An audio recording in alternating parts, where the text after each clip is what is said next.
करमाळा नगरपालिकेच्या मतमोजणीसाठी प्रतिनिधींना मतमोजणी कक्षात घेण्यास सुरुवात झालेली आहे.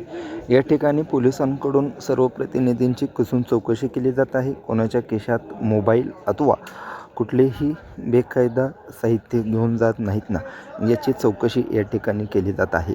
त्यांना तपासूनच मतदान मोजणी कक्षाकडे सोडलं जात आहे. निवडणूक निर्णय अधिकारी सचिन पारगे, दिनेश पारगे यांच्या मार्गदर्शनाखाली ही निवडणूक मतमोजणी प्रक्रिया काही वेळातच सुरू होणार आहे.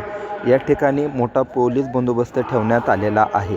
करमाळा तहसील कार्यालयाकडील बाजूने येताना देखील एका ठिकाणी पोलिसांकडून चौकशी केली जात आहे, तर मतमोजणी कक्षात देखील जाताना कसून त्यांची चौकशी केली जात आहे. कोणताही अनुचित प्रकार घडू नये यासाठी संपूर्ण यंत्रणा दक्षता घेत आहे.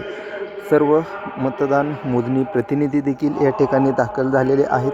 काही वेळातच येथे मतदान मोजणी प्रक्रिया सुरू होणार आहे. या निवडणुकीत कोण विजयी होणार याकडे सर्वांचं लक्ष लागलेलं आहे. मात्र पोलीस यंत्रणा आणि निवडणूक निर्णय अधिकारी यांच्या मार्गदर्शनाखाली चोख बंदोबस्त या ठिकाणी ठेवण्यात आलेला आहे. काही वेळातच ही मतदान मोजणी प्रक्रिया सुरू होणार आहे.